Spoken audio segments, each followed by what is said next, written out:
Good morning बच्चों। Good morning.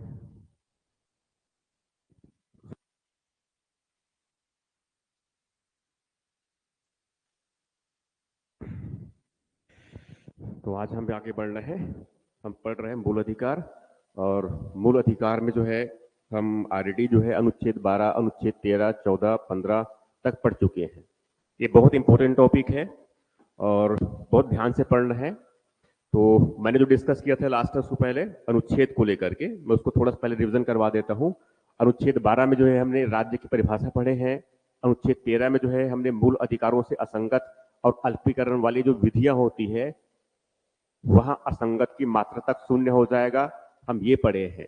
उसके बाद अनुच्छेद 12 में ही जो है हमने ये भी देखे कि संविधान के प्रारंभ पर जो जितने भी ऐसे विधियां जो मौलिक अधिकार से असंगत है या उनको कम करता है, वो जो है शून्य हो जाएंगे। इसके साथ साथ हमने जो है इसमें ये भी देखे हैं कि संविधान के प्रारंभ के बाद राज्य ऐसा कोई विधि नहीं बनाएगा जो मौलिक अधिकारों से असंगत हो या फिर मौलिक अधिकारों को वहां अल्पीकरण करता हो। और यदि ऐसा कोई कानून बना दिया जाता है, चाहे वह संसद के द्वारा बनाया गया हो, चाहे राज्य विधानमंडल के द्वारा बनाया गया हो, वो ऐसे विधेयक, वैसे कानून जो है असंगत की मात्रा तक क्या हो जाएगा, शून्य हो जाएगा। ठीक, इसके बाद में आगे डिस्कस किया था विधि की परिभाषा। विधि की परिभाषा जो है, जो भाग 3 में दे रखा है अनुच्छेद 13 में, ठीक है, जिसमें क्या है, अध्यादेश है, आदेश है, उपविधि है, नियम है, विनियमन है, रूढ़ि है और प्रथा है। ठीक, ये किसमें है, अनुच्छेद 13 में है। उसके बाद में अनुच्छेद 14 की बात किया था। अनुच्छेद 14 में क्या है, समानता का अधिकार। तो एग्जैक्टली अनुच्छेद 14, 15, 16, 17, 18 एक्चुअल में क्या है, ये समानता का अधिकार से संबंधित है। समानता अधिकार से संबंधित जो पहला अनुच्छेद है, वहां 14 है। 14 में जो है राज्य विधि के समक्ष समता और विधियों को समान संरक्षण से कोई भी भेदभाव नहीं करेगा, विभेद का प्रतिषेध करता है ये। ठीक है, इसका मतलब ये हुआ कि बताया था मैंने कि विधि के समक्ष समता हमने जो है ब्रिटेन से लिए है और विधियों का समान संरक्षण हमें अमेरिका से लिए है। ये एक्चुअल में स्थापित करता है कि भारत में शासन जो है विधि का है, विधि का शासन है। और विधि का शासन का मतलब होता है बिना भेदभाव के, मतलब निष्पक्ष न्याय। निष्पक्ष न्याय, कानून के समक्ष सब क्या है, समान है। मगर साथ में मैंने अपवाद भी बताया था, राष्ट्रपति, राज्यपाल, सांसद, विधायक, इनके संदर्भ में जो है भेदभाव किया जा सकता है, इनको विशेष छूट दिया गया है। ठीक है, तो इस प्रकार से क्या बताया मैंने कि अनुच्छेद 14 जो है वो समानता के सिद्धांत को जो है स्थापित करता है, और अनुच्छेद 15, 16, 17 असमानता को समाप्त करके जो है समानता लाने की उसमें बातें करता है ये। तो इस प्रकार से क्या है, अनुच्छेद 14 ये जो है नैसर्गिक न्याय देता है ये, इसलिए बोलते हैं नैसर्गिक न्याय का सिद्धांत अनुच्छेद 14 से उपजी हुई है। नैसर्गिक न्याय का सिद्धांत अनुच्छेद 14 से उपजी हुई है।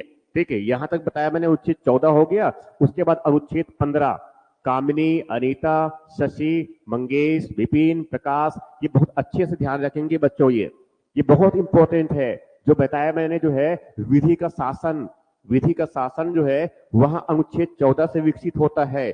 नैसर्गिक न्याय का सिद्धांत जो है वहां अनुच्छेद 14 से विकसित होता है ये। ठीक है, ये बहुत इंपॉर्टेंट है ये।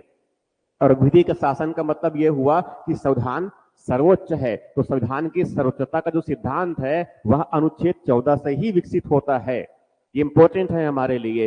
प्रतिष्ठा और अवसर की जो समता जो उद्देश्य में रखा गया है, ठीक है, वो इसी से विकसित होता है। ये उसकी सबसे मूल आधार है ये। तो अनुच्छेद 14 एक्चुअल में एक सिद्धांत के रूप में है। उसके बाद मैंने बताया था अनुच्छेद 15, अनुच्छेद 15 में बताया था मैंने जो है कि राज्य, धर्म, मूलवंश, जाति, लिंग, इनमें लिंग, जन्म स्थान, इनमें किसी आधार पर कोई भेदभाव नहीं करेगा। ये पहली बात बताया था मैंने। उसके बाद फिर साथ में ये बताया था मैंने कि उसके साथ में मैंने ये बताया था कि इसमें ही जो है सामाजिक और शैक्षणिक दृष्टि से जो पिछड़े हुए वर्ग है, सामाजिक और शैक्षणिक दृष्टि से पिछड़े हुए वर्ग है, मतलब ओबीसी, एससी, एसटी, इनके लिए आरक्षण की व्यवस्था किया जा सकता है। महिलाओं के लिए, बच्चों के लिए विशेष प्रावधान किया जा सकता है। इनके सांसद मैंने यही बताया था कि जो आर्थिक रूप से जो पिछड़े हुए वर्ग है, शैक्षणिक और आर्थिक रूप से जो पिछड़े हुए वर्ग है उनके लिए भी विशेष प्रावधान किया जा सकता है। और इनके बेसिस पर जो है आगे चल करके अनुच्छेद 16 में, जो आगे मैं डिस्कस करूंगा अभी, ये अनुच्छेद 16, तो यहां से मैं आगे बढ़ रहा हूं बच्चों, मैं यहां से आगे बढ़ रहा हूं, वहां है अनुच्छेद 16। तो किस पर डिस्कस कर रहे हैं हम लोग? अनुच्छेद किस पर डिस्कस कर रहे हैं? मूल अधिकार। किस पर डिस्कस कर रहे हैं? मूल अधिकार। जहां पर भी समझ में नहीं आएगा मुझे रिप्लाई कर देंगे, मुझे मैसेज कर देंगे, तो मैं उसका फिर से रिवीजन में ले लूंगा या फिर उसको फिर से समझाने का प्रयास करूंगा जहां तक समझ में आए। भारती, शशि, प्रकाश, जो भी है, ठीक है। इसमें बात कर रहा हूं मैं कौन सा? अनुच्छेद 16। और ये इसको मुझे आज थोड़ा लंबी क्लास लेना भी है और इसलिए मुझे कम्पिटिटिव हो सकता है हमारा ये, ठीक है। तो इसकी किसकी बात कर रहा हूं मैं? अनुच्छेद 16। तो अनुच्छेद 16 में क्या है? अनुच्छेद 16 में क्या है? इसमें जो है सरकारी नौकरियों के बारे में बात करता है। ये लोक नियोजन में अवसर की समता, लोक नियोजन में, इसको नोट डाउन करते चले जाएंगे और पीडीएफ आरडी को भेज दूंगा मैं ये, ठीक है।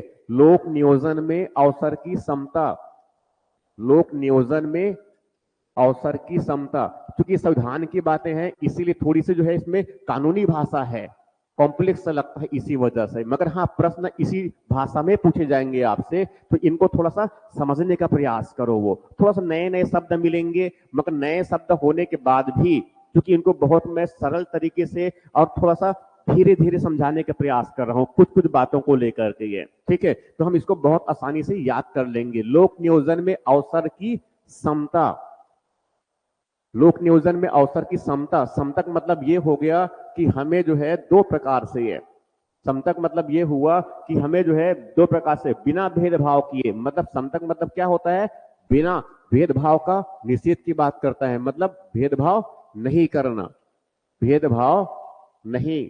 तो भेदभाव का जो प्रतिषेध करता है, भेदभाव नहीं मतलब भेदभाव का प्रतिषेध है ये, ठीक है। अब भेदभाव नहीं करना है तो इसके बारे में ही डिटेल लिखी गई इसमें ये। अब लोक नियोजन का मतलब क्या होता है? सामान्य भाषा में समझ लीजिए, इनको बोलना चाहिए सरकारी नौकरी, इनको बोलना चाहिए सरकारी नौकरी, सरकारी नियोजन, सरकारी नियुक्ति में, सरकारी नियुक्ति और साथ में प्रमोशन में, सरकारी नियोजन में एग्जैक्टली वही टर्म्स यूज कर रहा हूं मैं, सरकारी नियोजन। सरकारी नियोजन का मतलब क्या होता है? सरकारी नौकरी जो है ये, ठीक है। तो उसमें नियुक्ति भी होता है और साथ में उनका प्रमोशन भी होता है। प्रमोशन को हिंदी में बोलते हैं प्रोन्नति, प्रमोशन को बोलते हैं प्रोन्नति। तो एग्जैक्टली इसमें क्या है?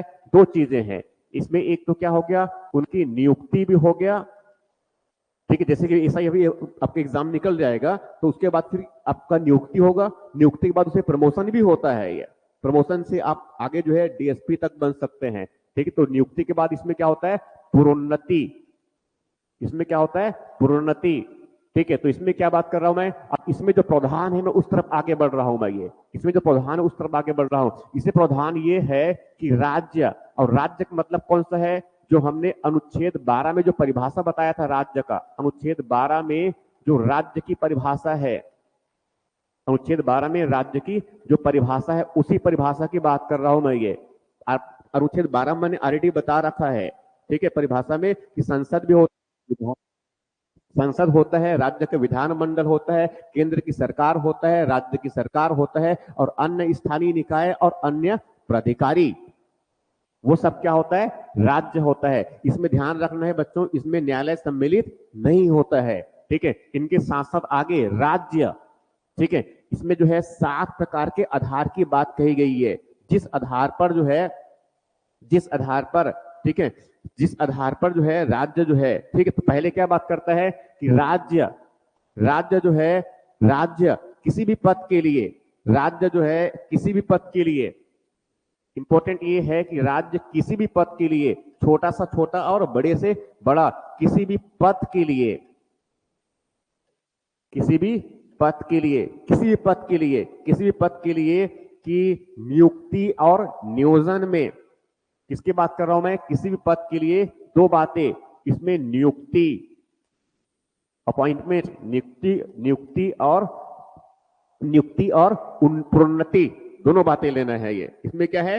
नियुक्ति नियोजन में या फिर नियुक्ति और नियोजन में, नियुक्ति और नियोजन में, पहले समझो एक्चुअल में वो मतलब मैं एग्जैक्टली ये बात कर रहा हूं एक्चुअल में कि जब सरकारी नौकरी में किसी पद को अगर मान लो जो है उस पर वैकेंसी है और उसको फिलअप करना होता है, ये तो फिलअप करना होता है, स्वाभाविक है सभी नागरिकों को अवसर मिलना चाहिए, चाहे वहां किसी भी धर्म का हो, किसी भी जाति का हो, किसी भी मूल वंश का हो, लिंग कोई भी हो उनका, या उनका जन्म स्थान कोई भी हो। तो यही बातें कर रहा है एक्चुअल में वो, मतलब ये जो है क्या है, सबको समान अवसर देने की बातें कर रहा है। तो किसी भी पद के लिए, किसी भी पद का मतलब क्या हुआ, जो सरकारी पद है, ये मैं इसकी बात कर रहा हूं, किसी भी सरकारी पद की बात कर रहा हूं मैं, किसी भी पद के लिए नियुक्ति और नियोजन में, नियुक्ति और नियोजन में, नियुक्ति और नियोजन में किसको, प्रत्येक नागरिक को, ये ध्यान रखेंगे हम, ये केवल नागरिकों के लिए है। अनुच्छेद 15 और अनुच्छेद 16 का संबंध जो है केवल भारत के नागरिकों से है, जबकि अनुच्छेद 14 का संबंध जो है भारत के नागरिक प्लस विदेशी जो भारत में रहते हैं उनको भी प्राप्त है। मगर ये विशेष रूप से किसके है, प्रत्येक नागरिक को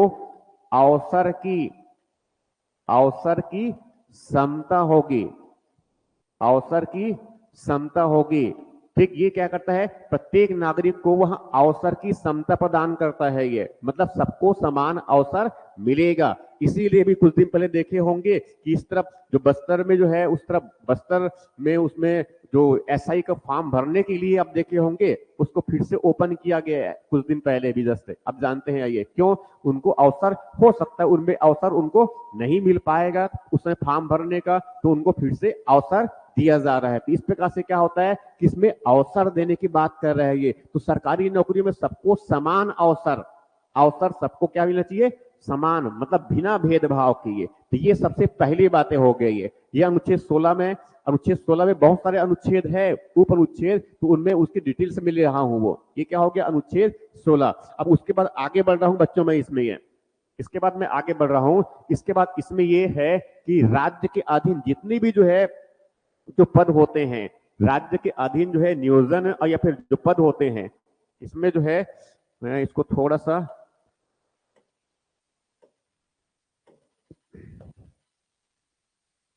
ठीक है, इसमें जो है अनुच्छेद 16 की बात कर रहा हूं मैं आगे, अनुच्छेद 16 की बात कर रहा हूं मैं, अनुच्छेद 16 की बात कर रहा हूं। इसमें एक बात आप समझना है और इसमें कि राज्य, ठीक है, राज्य जो है, अब उनको समझो वैसे, ये राज्य सरकारी नियोजन में, राज्य जो है सरकारी नियोजन में या फिर किसी पद में, सरकारी नियोजन में या किसी पद में जब नियुक्ति करता है, ये तो नियुक्ति करता है तो वहां भेदभाव रहित हो, वहां क्या हो, भेदभाव रहित हो। भेदभाव रहित का मतलब यह हुआ कि राज्य जो है, राज्य धर्म के आधार पर, मूल वंश के आधार पर, जाति के आधार पर, लिंग के आधार पर, उद्भव के आधार पर, जन्म स्थान के आधार पर और उनके निवास के आधार पर, क्या क्या बताया मैंने, इनमें क्या बताया मैंने, धर्म के आधार पर, मूल वंश के आधार पर,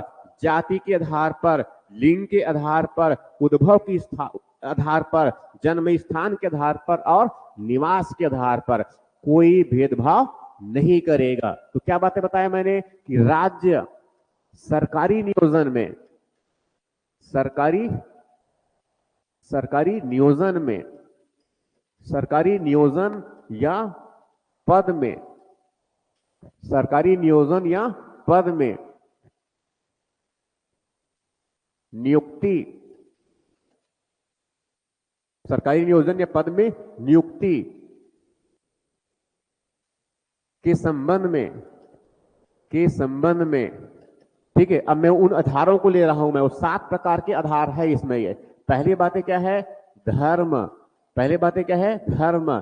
दूसरी बातें क्या है, मूलवंश। मूलवंश का मतलब होता है जैसे कि जो है एक पिता है तो पिता से उनका बच्चा, पिता से उनका पुत्र और उसके बाद उस पुत्र का फिर पुत्र। तो एक्चुअल में क्या है, इस वंश को क्या बोलते हैं, मूलवंश, एक ही मूलवंश बोलते हैं ये, ठीक है। तो इसे क्या है, मूलवंश के आधार पर धर्म, मूलवंश, जाति, जाति तो समझ रहे हैं, जाति,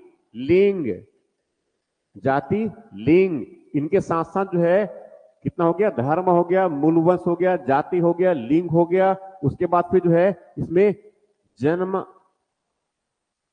जन्म स्थान जन्म स्थान, इनके साथ साथ जो है उनका निवास, और एक और छूट रहा है निवास, और एक और छूट रहा है इनमें, एक और छूट रहा है उद्भव। एक क्या है, तो पहले मैं उद्भव को ले लेता हूं, मैं क्या है, उद्भव, ओरिजिन, उद्भव और निवास। निवास इनमें से इनमें से किसी भी आधार पर, कोई भी एक आधार, कोई इनमें से किसी भी आधार पर भेदभाव नहीं करेगा।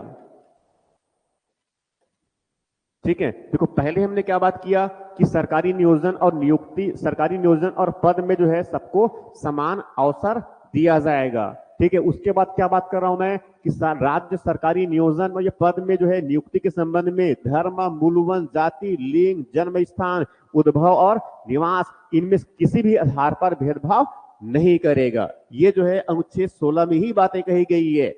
ये किसमें है, अनुच्छेद 16 में बातें कही गई है। इनके साथ साथ इसी में और बातें जो है, इसी में और बातें जो है, इसमें और बातें जो है वहां यहां है कि जो बातें इसमें लिखी गई है उसके अलावा, जो बातें लिखी गई है उनके अलावा, ठीक है, कभी अगर मान लो, ठीक है, तो संसद, इसमें जो बातें हैं समझने का प्रयास करो, कि समझने का प्रयास करो, उनको बहुत आसान भाषा में ऐसे समझो। पहले थोड़ा समझने वाले बातें हैं, मैं जितने बातें कर रहा हूं ये बहुत समझने वाले हैं, थोड़ी कॉम्प्लेक्स है, थोड़ा जटिल है और क्वेश्चन बनते नहीं है। ठीक है, तो इसमें क्या बात कर रहा हूं मैं, थोड़ा समझो पहले। ये मैं कह रहा हूं कि संसद कानून बना सकते हैं उस मामले में तब जब किसी राज्य में या किसी संघ राज्य में कोई पद में नियुक्ति किया जाना है, तो उस पद में नियुक्ति उसी राज्य के निवासियों से ही हो। फिर से जब किसी राज्य की या किसी संघ राज्य की, किसी राज्य की या संघ राज्य की, उसमें कोई सरकारी पद है, उसमें नियुक्ति किया जाना है या उसमें उनका नियोजन किया जाना है, भरना है उस पद को, तो उसके लिए उसी राज्य की निवासी को ही जो है मिलना चाहिए वहां पद। इस प्रकार से अगर कानून बनाना है तो ऐसा कानून बनाने का अधिकार केवल और केवल संसद को प्राप्त है। ऐसा अधिकार केवल और केवल क्या है, संसद को प्राप्त है। तो एग्जैक्टली क्या बात कर रहा हूं मैं, संसद जो है किसी राज्य, संसद जो है किसी राज्य या संघ राज्य, जानते हैं 28 राज्य है और 8 संघ राज्य क्षेत्र है, किसी राज्य या संघ राज्य के संघ राज्य में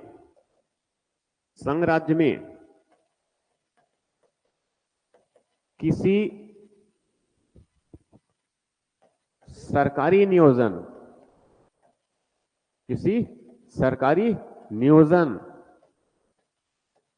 सरकारी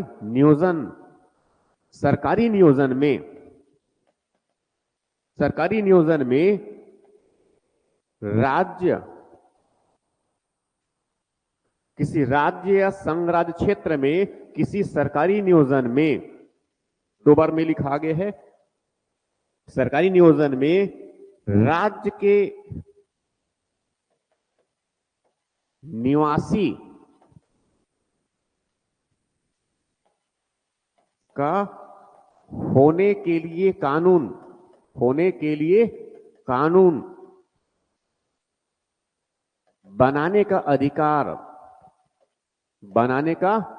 अधिकार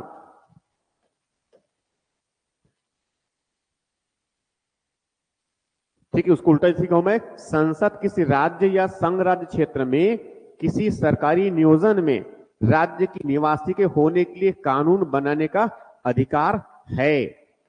तो इसकी क्या करूं मैं, संसद को किसी राज्य या संघ राज्य क्षेत्र में किसी किसी सरकारी नियोजन में राज्य की निवासी का होने के लिए कानून बनाने का अधिकार किसको है, संसद को है। किसको है ये, संसद को है ये। ठीक, ये बातें ध्यान में रखेंगे। मैं जो समझ रहा हूं थोड़ा कॉम्प्लेक्स है ये, मगर आपको ऐसा थोड़ा सा प्रयास करके समझ लेना है। इस लेक्चर को दोबारा से सुनेंगे तो आपको बहुत और स्पष्ट समझ में आ जाएगा ये। ठीक है, ये कहां की बात किया मैंने, अनुच्छेद 16 की बात कर लिया। उसके बाद 16 ही बात कर रहा हूं मैं भी ना, अनुच्छेद 16 में थोड़ा सा, 16 एक लंबा अनुच्छेद है ये। अनुच्छेद 16 क्या है, लंबा अनुच्छेद है ये। इसमें और जो बातें हैं, इसमें तीसरी बातें जो है ये, इसमें तीसरी बातें हैं कि राज्य पिछड़े हुए नागरिकों के लिए, अनुच्छेद 16 की बात कर रहा हूं मैं, कि राज्य, और राज्य मतलब परिभाषा वही बता रखा हूं मैं, राज्य पिछड़े हुए नागरिक, पिछड़े हुए नागरिक, और पिछड़े हुए नागरिक का मतलब यह हुआ कि वहां शैक्षणिक और सामाजिक दृष्टि से पिछड़े, शैक्षणिक और सामाजिक दृष्टि से पिछड़े। इसी को हम सामान्य भाषा में जो है ओबीसी कहते हैं, अन्य पिछड़ा वर्ग कहते हैं, अन्य पिछड़ा वर्ग कहते हैं, अन्य पिछड़ा वर्ग। तो राज्य पिछड़े हुए नागरिकों के, पिछड़े हुए नागरिकों के उन्नति के लिए, उन्नति का मतलब क्या हो गया, उनके विकास के लिए। और कैसा विकास, शैक्षणिक और सामाजिक स्तर पर विकास के लिए, उन्नति के लिए विशेष प्रावधान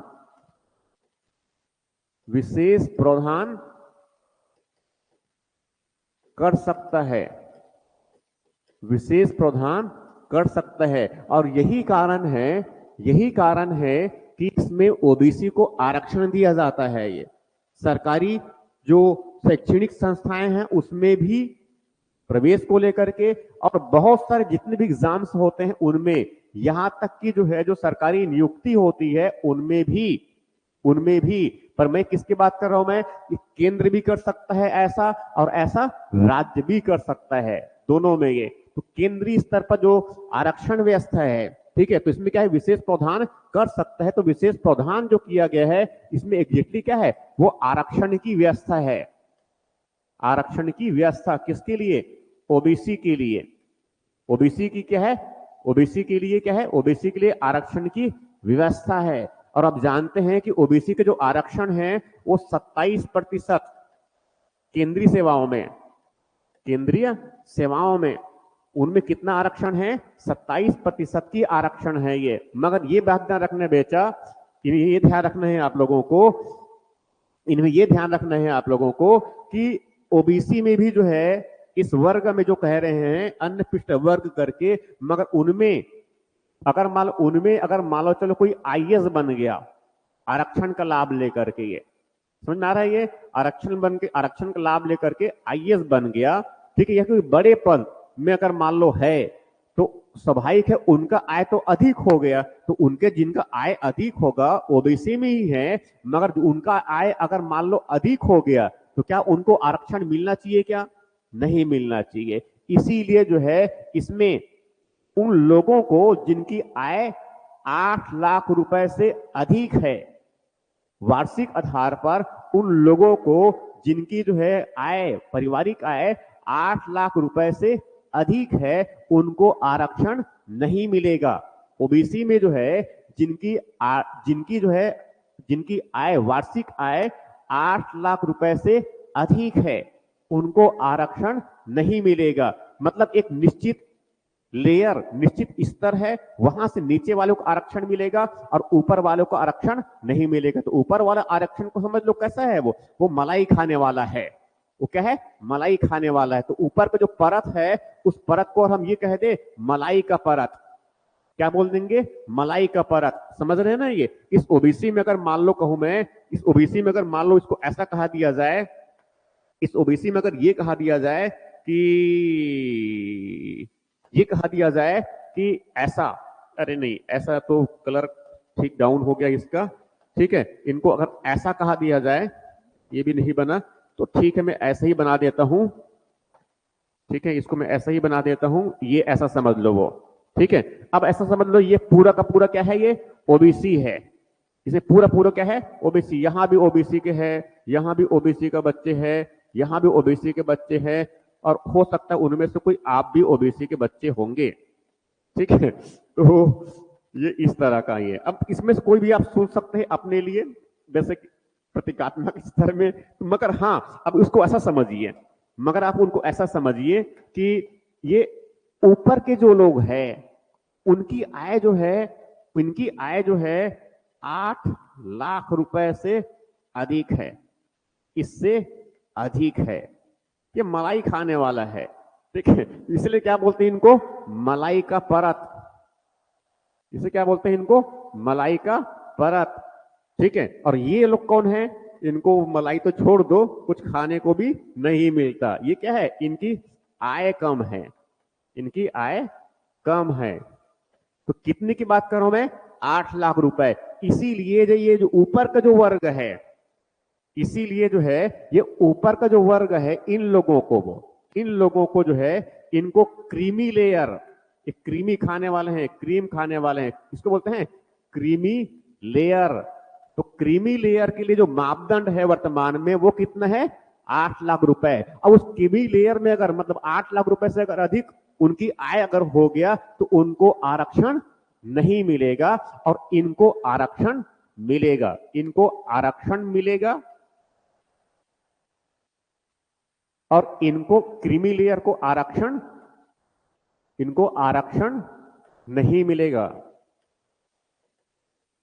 ठीक है। समझ में आ गया, ये समझ में आ गया, मुझे समझ में आ गया तो मुझे रिप्लाई कर देंगे बच्चों, ये तो फिर से एक बार बता दूंगा मैं इनको, ठीक है। ये एग्जाम में पूछा जाता है, ठीक है, एग्जाम में पूछा जाता है, ये एग्जाम में पूछा जाता है, मुझे एक बार रिप्लाई कर देंगे समझ में आया तो, ठीक है। सुंदरम है, भारती है, शशि है, प्रकाश, ठीक है, मुझे रिप्लाई करेंगे कि जो बातें मैंने समझाया वो समझ में आया कि नहीं, नहीं तो मैं दोबारा समझा दूंगा। क्रीमी लेयर का वर्तमान में जो है, जो अमाउंट है, जो है कितने रुपये का है, 8 लाख रुपए से अगर अधिक उनकी अगर आय है तो क्या माना जाएगा, उनको क्रीमी लेयर का माना जाएगा। और उसके नीचे एक बार, ओके, एक बार और बता देता हूं मैं, अब समझो, अब समझो। जैसे मान लो जो है मैं ओबीसी से बिलोंग करता हूं, एग्जांपल से ले रहा हूं डायरेक्टली मैं, ठीक है, मैं ओबीसी से बिलोंग करता हूं, मैंने अपनी अपनी परिवार की जो आय सर्टिफिकेट बनवाया, उसमें मेरा आय जो है, मेरा आय मान लो वार्षिक आधार पर जो है, चलो कितना ही मानने का जितना ही मानना है मान सकते हैं, पर मैं तो मानूंगा कि इसमें चलो मेरी वार्षिक आय पूरी परिवार की जो है, वहां चलो उसमें जो है, चलो 3 लाख नहीं 5 लाख रुपए नहीं 4 लाख रुपए है, चलो मान लो, ठीक है, समझने के लिए एग्जांपल ले रहा हूं मैं। तो स्वाभाविक है मैं उस 8 लाख के जो है, जो दायरा है उसके नीचे ही हूं, ठीक है, उसके नीचे हूं, तो स्वाभाविक है मुझे आरक्षण का लाभ मिलेगा।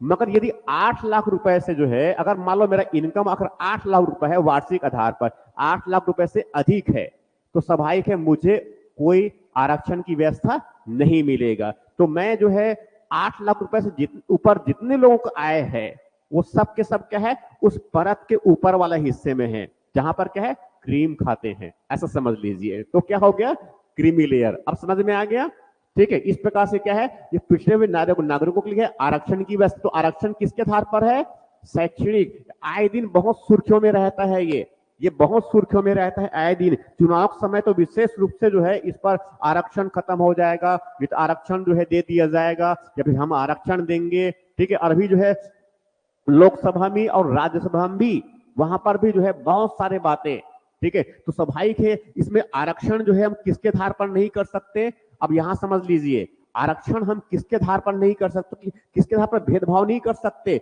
इनके आधार पर भेदभाव नहीं कर सकते। वो भेदभाव जिनके आधार पर नहीं कर सकते, भारत के संविधान में कहता है वो क्या है, धर्म के आधार पर भेदभाव नहीं कर सकते आप। मूल वंश के आधार पर कोई भेदभाव नहीं कर सकते, जाति के आधार पर कोई भेदभाव नहीं कर सकते, लिंग महिला और पुरुष के आधार पर कोई भेदभाव नहीं कर सकते, जन्म स्थान के आधार पर कोई भेदभाव नहीं कर सकते, उद्भव के आधार पर भेदभाव नहीं कर सकते, निवास के आधार पर कोई भेदभाव सरकारी नौकरी में नहीं कर सकते। इसका मतलब यह है कि आरक्षण जो है धर्म के आधार पर नहीं हो सकता। इतने आधारों पर आरक्षण नहीं हो सकता। बच्चे अच्छे से पढ़िए इनको, ये आपको पीएससी एग्जाम में भी काम आने वाला है। ठीक है, जब पीएससी की तैयारी, पीएससी एग्जाम देंगे ही देंगे, आप फॉर्म अगर नहीं भरे होंगे तो फॉर्म फिलअप कर देंगे, फॉर्म अगर फिलअप नहीं किए होंगे तो फॉर्म फिलअप कर देंगे, क्योंकि इसी तरह का ही सिलेबस पीएससी के प्रारंभिक परीक्षा के भी है। तो आप लगे हाथों उनको भी एक बार दे ही डालो। वो ऐसे भी अगर एग्जाम नहीं देंगे तो प्रारंभिक परीक्षा को निकलने की बात ही नहीं है। मगर अगर एग्जाम दिए और आप अगर जो पढ़ रहे हैं, हम जो पढ़ा रहे हैं और हम उसी स्तर पर पढ़ा रहे हैं जिससे आपका यहां भी एग्जाम निकल जाएंगे, तो स्वाभाविक है को ट्राई तो बिल्कुल करना चाहिए, ट्राई बिल्कुल करना चाहिए। इसका मतलब क्या है, आरक्षण के आधार पर, आरक्षण इनमें से किसी आधार पर आरक्षण नहीं हो सकते, ये ध्यान में रखना है। ये क्या बताया मैंने, अनुच्छेद 16 में ही बताया ये। ठीक, इस प्रकार से क्या हुआ, ये जो है किसके लिए हुआ, ओबीसी के लिए। ठीक है, ये किसके लिए हो गया, ओबीसी के लिए हो गया। अब इसके बाद आगे जो है ये, उसके बाद आगे बता रहा हूं मैं, उसके बाद आगे बढ़ रहा हूं मैं, ये इसी अनुच्छेद 16 में ही है, इसी अनुच्छेद 16 में ही है, इसी अनुच्छेद 16 में ही है कि राज्य जो है अनुसूचित जाति, किनकी बात कर रहा हूं मैं, अनुसूचित जाति मतलब एससी, अनुसूचित जाति और अनुसूचित जनजाति, अनुसूचित जाति और अनुसूचित जनजाति मतलब क्या हुआ, एसटी, इनके के उन्नति के लिए, उन्नति मतलब क्या होता है, इनके विकास के लिए। जानते हैं कि इनको जो है कमजोर वर्ग माना जाता है, इसीलिए भारत सरकार इनके लिए कई प्रकार की योजनाएं, प्रधानमंत्री जनमन योजना, प्रधानमंत्री ग्राम उत्कर्ष योजना, ये सब इन लोगों के इनके सर्वांगीण विकास के लिए है। ठीक है, ये सब भारत सरकार के द्वारा किया जाता है और साथ में राज्य सरकार के द्वारा भी किया जाता है। इनके विकास के लिए, अनुसूचित जाति और अनुसूचित जनजाति की उन्नति के लिए सरकारी नियोजन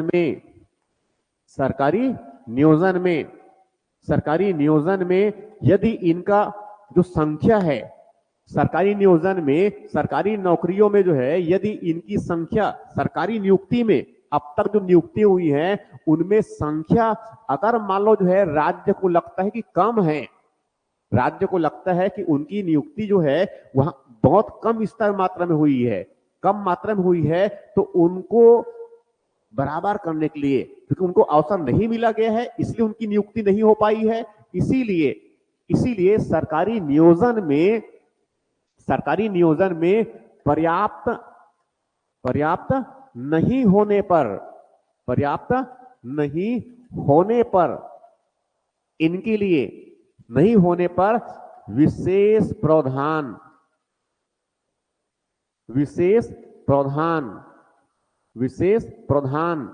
किसके लिए, दो प्रकार से, इसमें नियुक्ति में और नियुक्ति के साथ साथ जो है उनका जो प्रोन्नति होता है, प्रोन्नति मतलब होता है उनका प्रमोशन, उनका क्या होता है, प्रमोशन।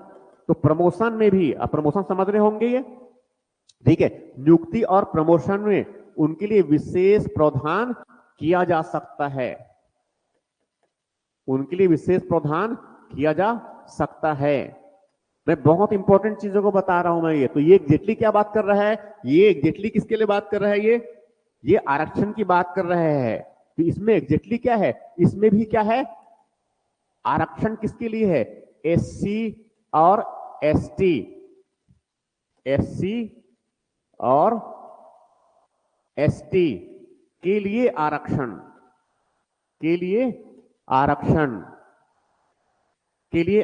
किया जा सकता है। तो एग्जैक्टली क्या है, तो केंद्रीय सेवाओं में मैं स्पेशली केंद्रीय सेवाओं, क्योंकि राज्य की सेवाएं में जो है अलग अलग राज्यों में अलग अलग की व्यवस्था है। केंद्रीय सेवाओं में इसमें एसटी के लिए 15% का आरक्षण और एससी के लिए ये 7.5% का आरक्षण, ये आरक्षण की व्यवस्था है। ये वर्तमान स्थिति है। ये क्या है? वर्तमान स्थिति है। तो क्या क्या बता दिया मैंने? ठीक है, ये आरक्षण की व्यवस्था है। अब यहां तक मैंने जो है, अब समझ लीजिए कि ओबीसी के लिए मैंने 27% बताया था, एसटी के लिए मैंने 15% बताया और एससी के लिए जो है 7.5% बताया। मगर ये कुल मिलाकर कुल आरक्षण जो है संविधान में प्रावधान है, संविधान में जो प्रावधान है, इनको और मैं आगे ले लेता हूं। मैं यहां तक हो गया तो मैं इसको आगे ले रहा हूं नेक्स्ट स्लाइड में। वहां जो है तो संविधान में प्रावधान है, अनुच्छेद 16 में ही प्रावधान है, अनुच्छेद 16 के अनुसार ही है। मैं किसकी बात कर रहा हूं? मैं अनुच्छेद 16 के अनुसार संविधान के इन्हें प्रावधान है कि ओबीसी, एससी और एसटी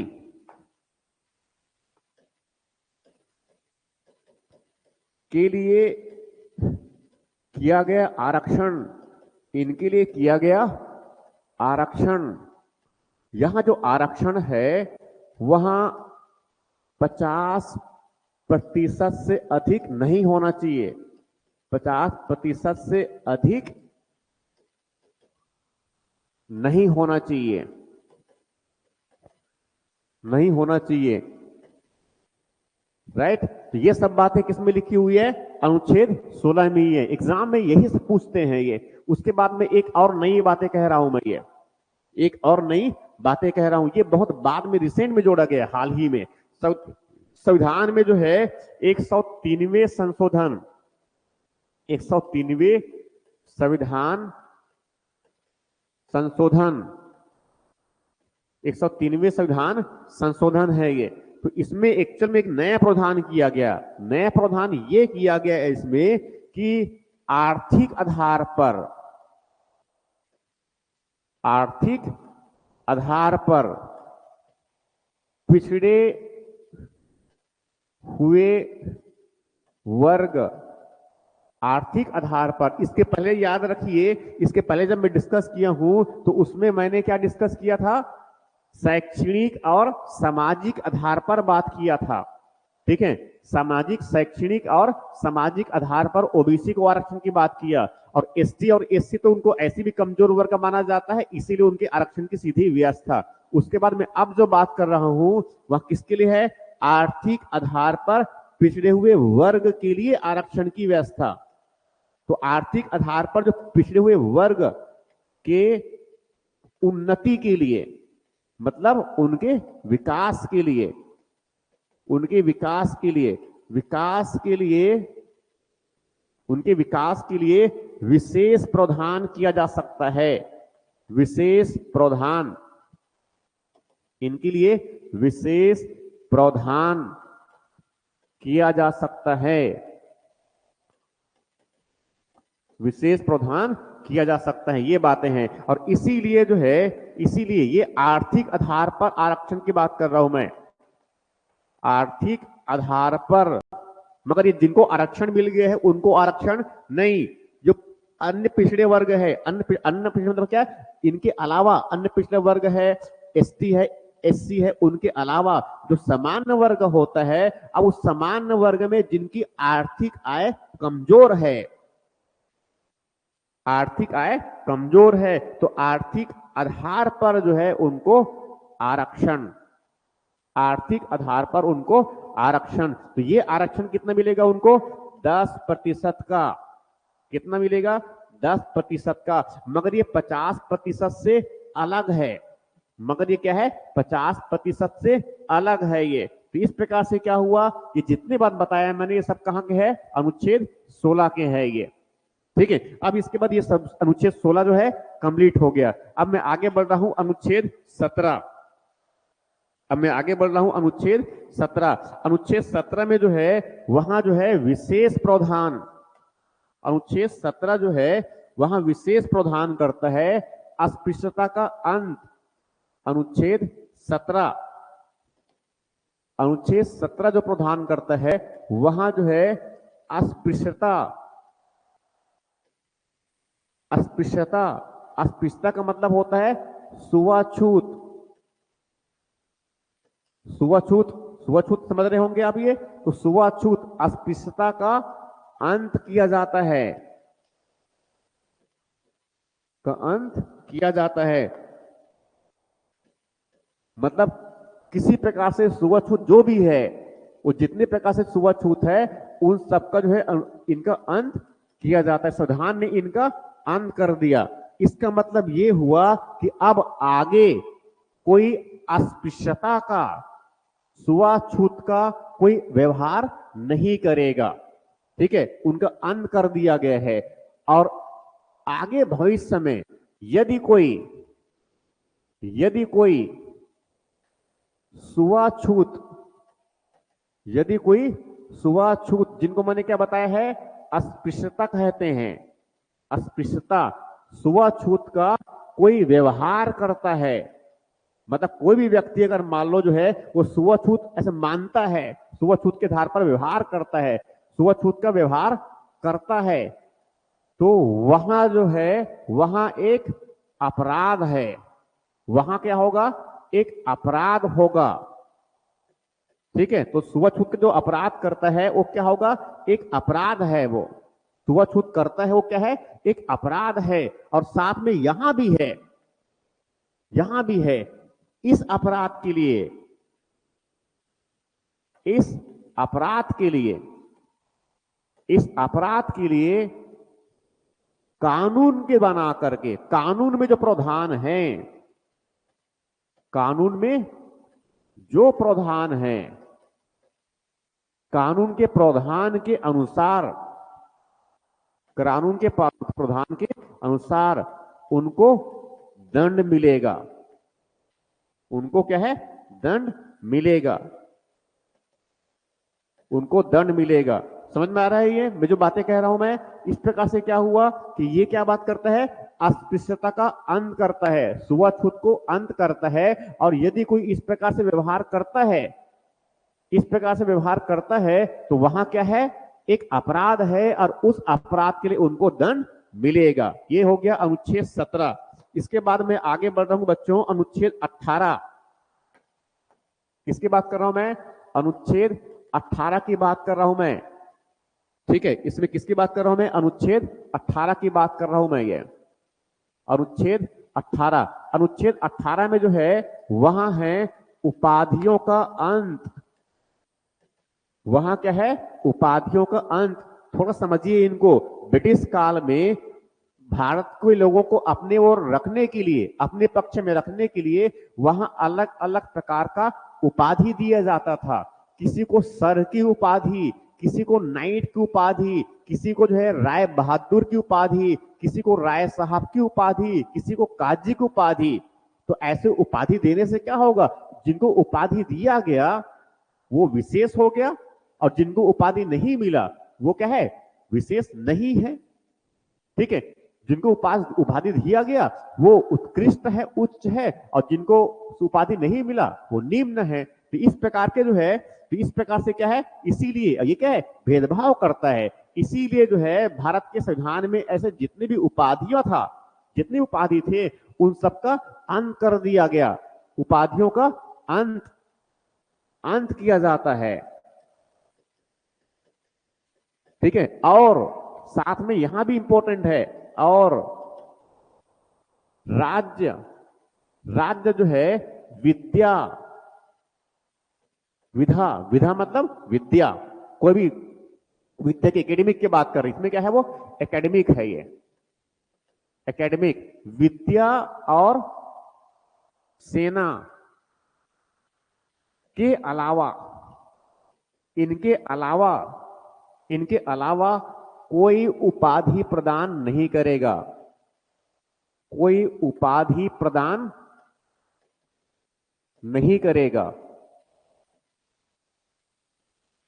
ठीक है, अब जानते हैं कि यहां पर क्या है, स्नातक की उपाधि दिया जाता है, स्नातक की उपाधि दिया जाता है, डॉक्टरेट की उपाधि दिया जाता है पीएचडी करने के बाद। समझ आ रहा ना ये, इनके साथ साथ वैसी जो है परमवीर चक्र, परमवीर चक्र जानते हैं ऑलरेडी ये सेनाओं में। ठीक है, परमवीर चक्र है, कीर्ति चक्र है, ऐसे बहुत सारे, अशोक चक्र, परमवीर चक्र, अशोक चक्र, कीर्ति चक्र, कीर्ति चक्र, ये सब किसमें, सेनाओं में दिए जाते हैं ये विशिष्ट सेवा के लिए। तो ये सब क्या है एक्चुअल में, ये ऐसे और भी है, इसमें ऐसे और भी है। तो ये सब क्या हुआ, ये किसके लिए, विद्या और सेना के लिए। ये किसमें है, अनुच्छेद 18 में है ये। ठीक है, उसके बाद आगे बढ़ रहा हूं मैं, ये अनुच्छेद 19। देखो यहां तक हमारा जो है ये समानता का अधिकार था, यहां तक क्या था हमारे लिए, ये समानता का अधिकार था। अब हम आगे बढ़ रहे हैं स्वतंत्रता के अधिकार में, अब हम आगे बढ़ रहे हैं स्वतंत्रता के अधिकार, आगे बढ़ रहे हैं हम इसमें स्वतंत्रता का अधिकार। ठीक है, तो आगे हम बढ़ रहे हैं स्वतंत्रता का अधिकार। संविधान की उद्देशिका में, संविधान के उद्देशिका में जो स्वतंत्रता है, स्वतंत्रता, ये स्वतंत्रता 5 प्रकार के है।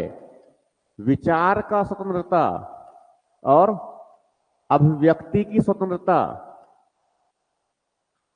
और विश्वास की स्वतंत्रता और धर्म की स्वतंत्रता और उपासना की स्वतंत्रता।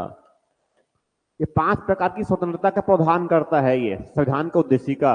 तो यही बातें जो है इनमें से, अब ये जो है इन्हीं को हम क्या है संविधान के अंदर ले चल रहे हैं। तो इसमें जो अनुच्छेद है, इसमें जो अनुच्छेद है, अनुच्छेद 18 से, अनुच्छेद 18 है, अनुच्छेद 19 है,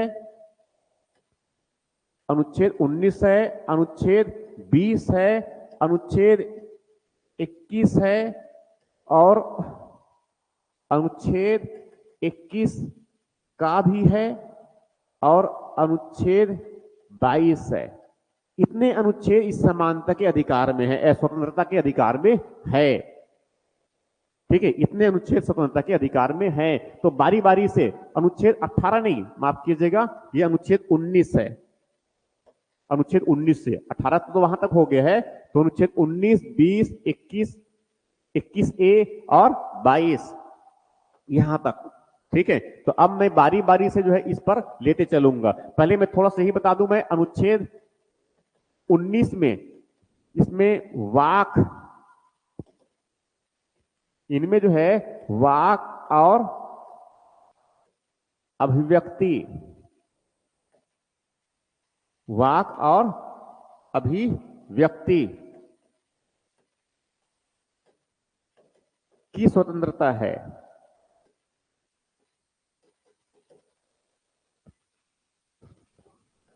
की स्वतंत्रता है। ठीक है, ये हो गया अनुच्छेद 19, अनुच्छेद 19। उसके बाद अनुच्छेद 20, अनुच्छेद 20 ये अपराधों के लिए दोष सिद्ध के संदर्भ में संरक्षण की बात करता है। अपराधों के लिए दोष सिद्धि के संबंध में संरक्षण के संबंध में संरक्षण देता है। ये इस सब एग्जाम में जो है सीधे यही पूछते हैं कि प्रावधान क्या है। अनुच्छेद 21 प्राण और दैहिक स्वतंत्रता है, प्राण और दैहिक स्वतंत्रता।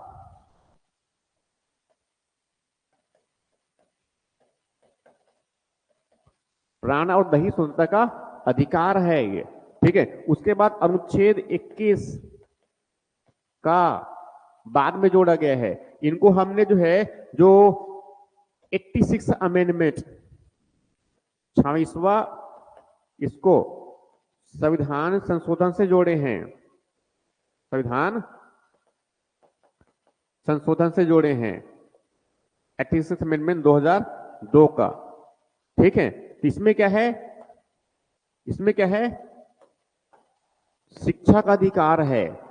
6 से लेकर 14 वर्षों के बच्चों को मुफ्त और अनिवार्य शिक्षा दिया जाना। ठीक है, ये हो गया अनुच्छेद 21। और वैसे ही अनुच्छेद 22, इसमें जो है कुछ दशाओं में गिरफ्तारी और निरोध से संरक्षण है, निरोध से संरक्षण है। ठीक है, तो मैंने क्या क्या बता दिया, क्या क्या बता दिया मैंने इसमें कि ये स्वतंत्रता का अधिकार जो है कहां से कहां तक है, अनुच्छेद 19, अनुच्छेद 20, अनुच्छेद 21, अनुच्छेद 21 का और अनुच्छेद 22। ठीक है, और संविधान के उद्देश्य में स्वतंत्रता मतलब क्या है, एक विचार की स्वतंत्रता है। पहला क्या है, विचार की स्वतंत्रता है। दूसरा क्या है, अभिव्यक्ति की स्वतंत्रता है। तीसरा क्या है, विश्वास की स्वतंत्रता है। चौथा क्या है, धर्म की स्वतंत्रता है। और पांचवा क्या है, उपासना की स्वतंत्रता है। ये कहां पर है, संविधान की उद्देशिका में। अब इसी लक्ष्य को प्राप्त करने के लिए हमने ये भाग 3 में, ये किस में है, ये भाग 3 में है, ये भाग 3 में। और भाग 3 में क्या है, मूल अधिकार है। भाग 3 में क्या है, मूल अधिकार। तो मूल अधिकार में एक मूल अधिकार कौन सा है, स्वतंत्रता का अधिकार। जिनमें कौन कौन सा अनुच्छेद है, अनुच्छेद 19 जिनमें क्या है, वाक और अभिव्यक्ति की स्वतंत्रता है। उसके बाद अनुच्छेद 20 में क्या है, अपराधों के लिए दोष सिद्धि के संदर्भ में संरक्षण की बातें हैं। अनुच्छेद 21 में क्या है, प्राण और दैहिक स्वतंत्रता का अधिकार है। अनुच्छेद 21 का में क्या है, शिक्षा का अधिकार है, जो 26वें संविधान संशोधन अधिनियम से हमने जोड़े हैं। उसके बाद अनुच्छेद 22 में क्या है, कुछ दशाओं में गिरफ्तारी और निरोध से संरक्षण है। राइट, यहां तक समझ में आ रहा है ये? तो मैं आगे अनुच्छेद 19 पर बढ़ जाऊंगा। यहां तक समझ में आ रहा है बच्चों? बच्चे समझ में आ रहा है तो मुझे रिप्लाई कर देंगे, एक रिप्लाई करेंगे। प्रकाश भारती मुझे रिप्लाई कर देंगे, ये बातें समझ में आ रहे हैं आप लोगों को। विपिन, मंगेश, अनीता, महेश, ठीक है, मुझे रिप्लाई कर देंगे तो मैं आगे बढ़ूंगा। ठीक है, अब मैं आगे बढ़ जाऊं? ठीक है, ओके, आगे बढ़ जाते हैं। अब इसके बाद मैं आगे बढ़ रहा हूं, अनुच्छेद 19। इनको बहुत ध्यान से समझेंगे, इनको बहुत ध्यान से समझेंगे। अनुच्छेद 19 की बातें कह रहा हूं मैं, ये बहुत सुर्खियों में रहता है, ये आए दिन सुर्खियों में रहता है। ये अनुच्छेद 19 जो है आए दिन सुर्खियों में रहता है। ये अनुच्छेद 19 सुर्खियों में रहता है। और सुर्खियों में रहने का जो बेसिक कारण है, सुर्खियों में रहने का बहुत बेसिक कारण है कि इसमें इतने सारे बातें इसमें सम्मिलित है, इसमें इतनी सारे बातें सम्मिलित है कि किसी न किसी वजह से ये सर्वोच्च न्यायालय में, उच्च न्यायालय में आए दिन जो है इस अनुच्छेद की बातें होती रहती है। ठीक है, आए दिन इसकी बातें होती रहती है। और आप समझ भी आ जाएंगे, आप समझ जाएंगे कि इसकी बातें एक्चुअल में क्यों होती है। तो एग्जैक्टली इसमें है क्या, एग्जैक्टली इसमें है क्या, इसमें है यहां जो है कि वाक स्वतंत्रता, वाक स्वतंत्र आदि विषयक अधिकारों की स्वतंत्रता। तो अनुच्छेद 19 में क्या है, मैं एग्जैक्टली उसका शब्द लिख रहा हूं मैं, ये संविधान में जो लिखा है वही, क्योंकि एग्जाम में वही पूछता है। इसमें क्या है, वाक, इनमें अनुच्छेद है, अनुच्छेद है, इनमें अनुच्छेद 19(1) है। तो वाक, वाक मतलब जो है बोलना, जैसे बोल रहा हूं मैं, वाक विषयक, विषयक वाक से संबंधित, मैं एग्जैक्टली टर्म्स यूज कर रहा हूं क्योंकि एग्जाम में जो है यही पूछते हैं एक्चुअल में, ये वाक विषयक स्वतंत्रता संबंधी अधिकार। ठीक, ये मुख्य बातें इसमें है। मतलब एक्चुअल में अगर देखा जाए तो किसकी बात कर रहा है वो, इसकी बात कर रहा है ये। ठीक है, इसकी बात कर रहा है। अब इसमें जो प्रावधान जो किया गया है इसमें जो प्रावधान किया गया है वो बातें समझिए एक्चुअल में वो, ठीक है। अधिकार का संरक्षण, अधिकार का संरक्षण, ये बातें हैं इस अनुच्छेद में। ये अब इसमें जो प्रावधान है उनको समझिए, इनमें जो प्रावधान है उनको समझिए। इसमें प्रावधान ये है कि राज्य, राज्य, अब राज्य मतलब मैं क्या बताया हूं, वो राज्य मतलब कौन सा है, वो राज्य जो अनुच्छेद 12 में है, उस राज्य की बात कर रहा हूं मैं, जो राज्य अनुच्छेद 12 में है। राज्य, राज्य जो है प्रत्येक नागरिकों को, किनकी बात कर रहा हूं मैं, राज्य प्रत्येक मतलब क्या, भारत के सभी नागरिक, राज्य सभी नागरिकों को, सभी नागरिकों को। अब स्पष्ट समझ लीजिए कि ये अनुच्छेद 19 जो है क्या भारत के सभी लोगों के लिए है, ये भारत के सभी लोगों के लिए नहीं है। ये किसके लिए है, ये केवल और केवल भारत के नागरिकों के लिए है। ये केवल और केवल किसके लिए है, भारत के नागरिकों के लिए है, भारत के सभी नागरिकों को। अब मैं आगे जो है जो डिटेल है उस पर मैं उसको लिख रहा हूं, उसको मेंशन कर रहा हूं कि एग्जैक्टली जो है, एग्जैक्टली जो है वो कौन कौन से जो है स्वतंत्रता है इस अनुच्छेद 19 के अंतर्गत, वो कौन कौन सी स्वतंत्रता है, मैं उसकी बात कर रहा हूं मैं। ये तो वहां जो स्वतंत्रता है मैं आगे यहां मेंशन कर रहा हूं, वहां जो स्वतंत्रता है, वहां जो स्वतंत्रता है, माफ कीजिएगा,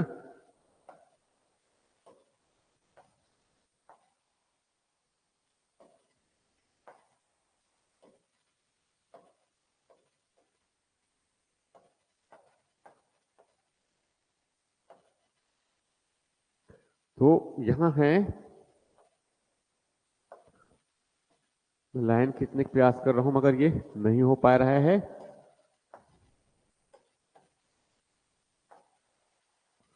ठीक है, आगे बढ़ता हूं मैं। आया, राइट, ठीक, ठीक है। तो अब इसमें जो है इस अनुच्छेद 19 का ये एक है, ठीक है। अब इसके अंतर्गत जो है इसमें ए, ऐसे याद रखेंगे, एग्जाम में ऐसे पूछ सकता है। तो अनुच्छेद 19 1A, इसमें जो है वाक और अभिव्यक्ति की स्वतंत्रता का अधिकार, ठीक है, सभी नागरिकों को ये सब अधिकार होगा। तो मैं एक साथ अधिकार नहीं लिख रहा हूं इसमें, ये अधिकार लास्ट में लिख दूंगा एक साथ में, ठीक है। तो पहला क्या है, वाक और अभिव्यक्ति की स्वतंत्रता। अब इनको थोड़ा सा समझ लीजिए, और ये वाक और अभिव्यक्ति का मतलब ये होता है, वाक का मतलब तो जानते हैं आप, बोलना, और अभिव्यक्ति का मतलब क्या है, व्यक्त करना, ठीक है। तो अब जैसे मैं किसकी बात कर रहा हूं, मैं जो हम सोचेंगे उसी को तो बोलेंगे ना, जो हम सोचेंगे उसी को बोलेंगे ना। और सोचेंगे कब, जब कोई विचार आएगा। जैसे जो है वैसा आपके एग्जाम का वैकेंसी आया, तो स्वाभाविक है जब आपको पता चला होगा कि वैकेंसी आया है, तब जाकर के आपने सोचना शुरू किया ना। जब आपने जाना, जब आपने जाना कि वैकेंसी आया है, तब जाकर के आपने सोचना शुरू किया, और आपने या तो खुद घर में बता दिया या फिर अपने दोस्तों को बताया। मतलब क्या है, आपने व्यक्त किया, आपने व्यक्त किया, मतलब आपने जाना, फिर सोचा, फिर आपने उनको व्यक्त कर दिया। अब व्यक्त किए तो या तो अपने बोल के बताए होंगे, या फिर जो है अपने दोस्तों को फोन किए होंगे, या फिर आपने किसी को व्हाट्सएप में मैसेज कर दिए होंगे कि मुझे बताइए कि मैं भी तैयारी करूं। समझ में आ रहा है ये? या फिर हो सकता है कि आपने कोई किताब खरीदने के दरमियान आपने जो है उसको लिखा हो कि मुझे भी ऐसा ही बनना है। अपने टारगेट सेट किए होंगे। ठीक इस तरह से ये तो एग्जैक्टली क्या होता है, तो वाक और व्यक्ति में, इसी में क्या है, अब जैसे कि आप लिखते हो, जैसे कि आप बोल रहे हैं, मैं बोल रहा हूं, तो मैं क्या कर रहा हूं, मैं अपने जो विचार है उसको तो व्यक्त कर रहा हूं ना। अब या फिर और क्या कर सकता हूं मैं, या फिर मैं कॉपी और पेन में जैसे बोर्ड में लिख भी रहा हूं, तो ये भी क्या है, मैं व्यक्त ही कर रहा हूं। या फिर ऐसी अगर मान लो मैं कोई समाचार पत्र में लिख दिया, रेडियो में न्यूज आता है हमारे पास में, या फिर जो है कोई पत्रिका में आता है, कोई किताब लिख दिया, इंटरनेट में व्हाट्सएप कर दिया, टेक्स्ट मैसेज कर दिया, समझ में आ रहा है ये, तो ये सब किसके अंतर्गत है, या फिर पत्रिका है, समाचार पत्र में जो है तो प्रेस की आजादी। ठीक है, ये सब बातें किसमें है, तो इसी में बहुत सारी आजादी, इसमें सर्वोच्च न्यायालय ने इसकी व्याख्या किया है, सर्वोच्च न्यायालय की इसमें व्याख्या है। ठीक है, तो संविधान का जो अनुवाद करता है, संविधान का जो ट्रांसलेट करता है, उनकी जो व्याख्या करता है, वो कौन करता है, केवल सर्वोच्च न्यायालय कर सकता है। इसमें बहुत से अधिकार है, मैं बताऊंगा आगे अभी। ठीक है, उसके बाद इसी में जो है अनुच्छेद ए के बाद में किसकी बात कर रहा हूं मैं, बी की बात कर रहा हूं इसमें। ए के बाद किसकी बात कर रहा हूं मैं, बी। इसमें पहले क्या है, तो वाक स्वतंत्रता हो गया, उसके बाद दूसरा जो है शांतिपूर्वक और निरायुध सम्मेलन का, शांतिपूर्वक और निरायुध, एग्जाम में ऐसे पूछते हैं, निरायुध सम्मेलन का। शांतिपूर्वक का मतलब क्या है, देखो निरायुध और सम्मेलन, निरायुध का मतलब क्या होता है, बिना हथियार के, मतलब अगर सम्मेलन करना है, मगर सम्मेलन करना ही है, कोई बैठकें करना है, कोई सम्मेलन करना है, तो सम्मेलन कैसा होना चाहिए, शांतिपूर्वक होना चाहिए। और कैसा होना चाहिए, बिना हथियार के। ऐसा नहीं कि आप हथियार लेकर के जो है अपना सम्मेलन कर रहे हैं।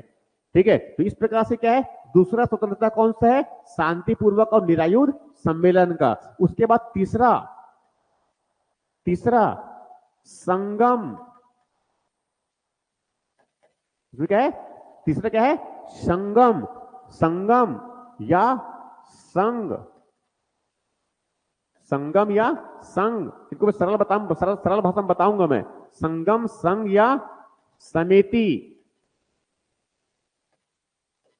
संगम, सम या समिति। समिति मतलब इसमें जो है सहकारी समिति, समिति का मतलब यहां है इसमें सहकारी समिति।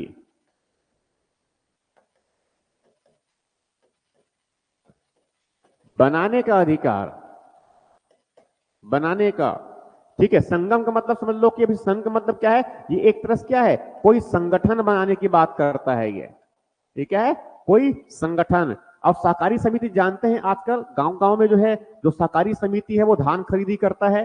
ठीक है, बस्तर वगैरह में है तो वहां पर जो है चिरौंजी, महुआ, इनको खरीदने के लिए जो है प्राथमिक वन उत्पाद सहकारी समिति होता है। और गांव में देखे होंगे कि प्राथमिक कृषि सहकारी साख समिति होता है, सोसाइटी जिनको हम सामान्य भाषा में कहते हैं, तो धान खरीदी करता है। तो उसी तरह की बात कर रहा हूं मैं ये।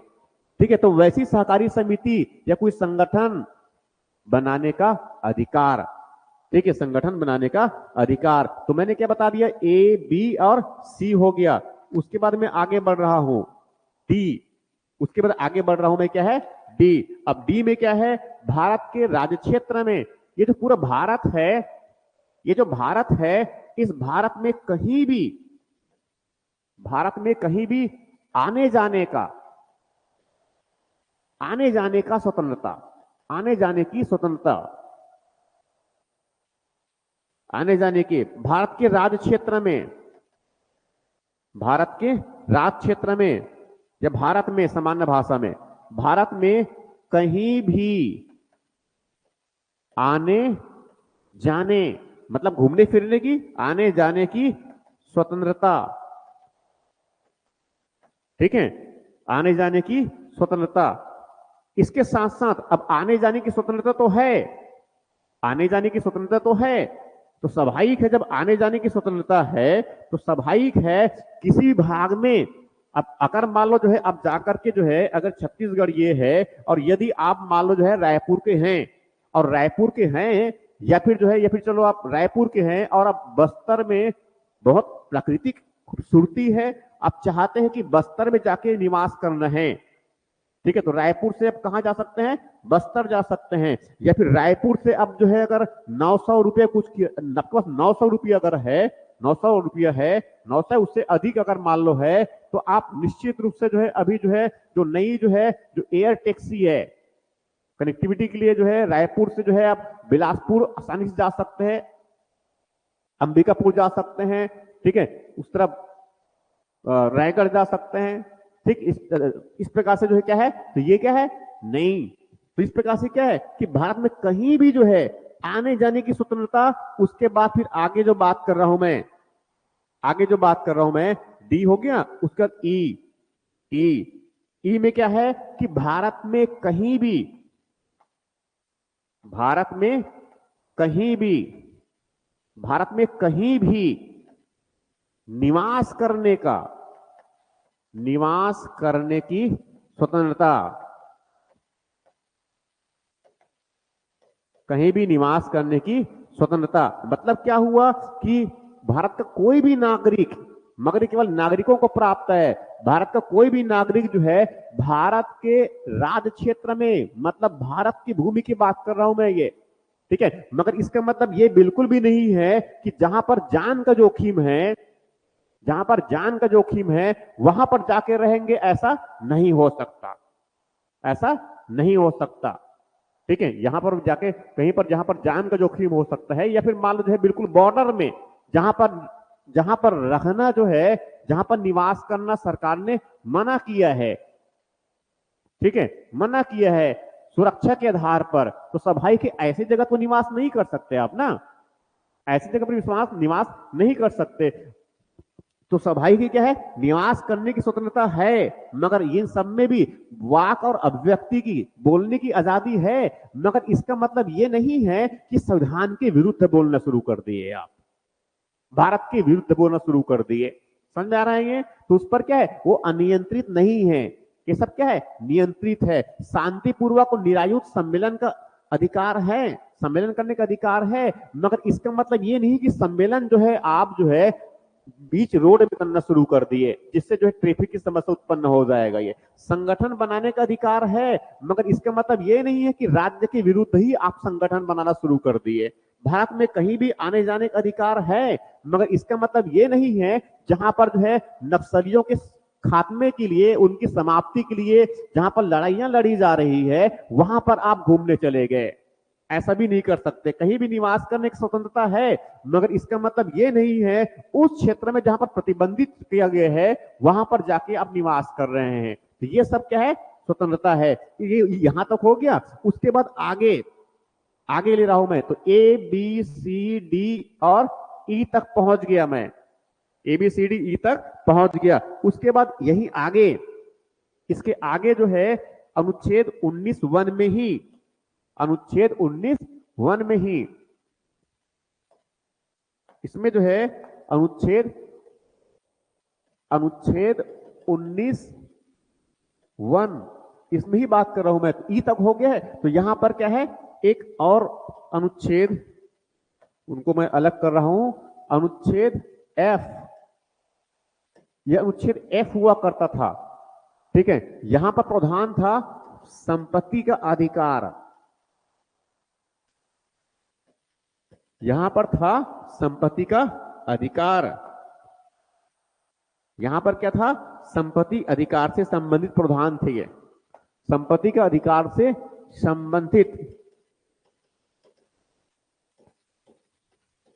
ठीक है, इससे संबंधित थे, मगर एग्जैक्टली जो है इनको समझिए, इनको समझिए कि ये जो संपत्ति का अधिकार था, इनको अब यहां से हटा दिया गया है, इनको यहां से हटा दिया गया है, अब यहां जो है वर्तमान में ये समझाने के लिए बस लिखा हूं मैंने एक्चुअल में ये, ठीक है, वर्तमान में यहां पर नहीं है, वर्तमान में यहां संपत्ति का अधिकार, मतलब यहां जो अधिकार है, यहां जो अधिकार है, अब यहां जो अधिकार है अब मूल अधिकार में सम्मिलित नहीं है, ये मूल अधिकार में सम्मिलित नहीं है, ये मूल अधिकार में सम्मिलित नहीं है। ठीक है, तो संपत्ति का अधिकार अब मूल अधिकार में सम्मिलित नहीं है, इसका मतलब इनको हटा दिए हैं हमने, और हटाए हैं इनको, इनको हटा दिए हैं हमने 44वें संविधान संशोधन से, संशोधन 1978,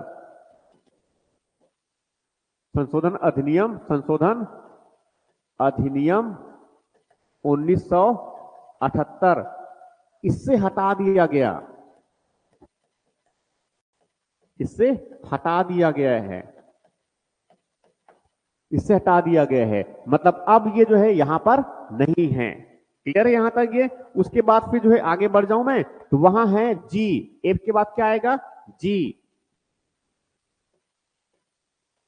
ठीक है, एक के बाद क्या है? जी। तो ये जो है हमें अधिकार देता है, कोई भी वृत्ति, कोई वृत्ति मतलब होता है कोई पेशा, पेशा मतलब कोई भी उद्योग धंधा, कोई भी उद्योग धंधा, पेशा, या फिर जो है अपनी जीविका चलाने के लिए कोई भी उपजीविका, अपनी जीविका चलाने के लिए क्या है? कोई उपजीविका, मतलब कोई भी जो है काम करना, कोई भी जो है काम करना, उपजीविका चलाने के लिए, चलो सब्जी भाजी बेच रहे हैं, कोई दुकानदारी कर रहा है, तो कोई जो है नौकरी कर रहा है। ठीक, इस प्रकार की बात कर रहा हूं मैं। ये कोई पेशा, कोई उपजीविका। ठीक है, इनके साथ साथ जो है इसमें दो तीन बातें और है। कोई व्यापार, क्या है? व्यापार या कारोबार। ये सब तो समझ में आ रहा होगा, ये सब कुछ समझ में आ रहा होगा। कारोबार, बिजनेस करना, व्यापार करने की बात कर रहा हूं मैं, ट्रेड, कारोबार है, उपजीविका है, और कोई पेशा, करने की स्वतंत्रता, करने की स्वतंत्रता। ठीक है, ये सब करने का क्या है? अधिकार है। ये सब करने का अधिकार होगा, ये सब करने का अधिकार होगा। ये सब क्या है ओवरऑल में? इन सब का अधिकार होगा। तो कौन कौन सा अधिकार होगा? किनको अधिकार होगा? भारत के सभी नागरिकों को अधिकार होगा, भारत के सभी नागरिकों को अधिकार होगा। तो ये जो अधिकार किसको प्राप्त हुए हैं? केवल भारत के नागरिकों को। तो भारत के नागरिकों को कौन सा अधिकार प्राप्त हुए हैं? वाक विषयक स्वतंत्रता की अधिकार। तो जिनमें सबसे पहले क्या है? तो राज्य, तो राज्य जो है सभी नागरिकों को क्या देगा? वाक और अभिव्यक्ति की स्वतंत्रता। इसे बहुत से अधिकार सम्मिलित है, मैं बताऊंगा भी मैं। ठीक है, उसके बाद दूसरा क्या है? शांतिपूर्वक और निरायुध सम्मेलन करने की स्वतंत्रता। उसके बाद क्या है? संगम या संगठन बनाने की, सहकारी समिति बनाने की स्वतंत्रता। उसके बाद क्या है? भारत के राज्य क्षेत्र में कहीं भी आने जाने की स्वतंत्रता। उसके बाद क्या है? भारत के राज्य क्षेत्र में कहीं भी निवास करने की स्वतंत्रता। उसके बाद क्या है? संपत्ति का अधिकार था, मगर अब इस अधिकार को हटा दिया गया है। जो मैंने बताया कि 44वें संविधान संशोधन से इनको हटा दिया गया है, इनको हटा दिया गया है, ये ध्यान में रखेंगे। ठीक है, इसके बाद मैंने बताया अनुच्छेद 19(1)(g) में, इसमें क्या है? कोई पेशा, उपजीविका या व्यापार या कारोबार करने की स्वतंत्रता, ये सबका अधिकार होगा। किनको? भारत के समस्त, भारत के सभी नागरिकों को। ठीक, इस प्रकार से क्या हुआ? ये बातें किस में है? अनुच्छेद 19 में है। ये बातें किसमें है? अनुच्छेद 19 में। मगर इसमें जो है अनुच्छेद 19(1) के अंतर्गत, अनुच्छेद 19(1)(a) बताया मैंने, जिनमें क्या है? वाक और अभिव्यक्ति की स्वतंत्रता। तो इसमें जो और इंपॉर्टेंट ये है कि वाक और अभिव्यक्ति की स्वतंत्रता। तो वाक और अभिव्यक्ति की स्वतंत्रता में इसमें शामिल या फिर सम्मिलित, इसमें जो है सम्मिलित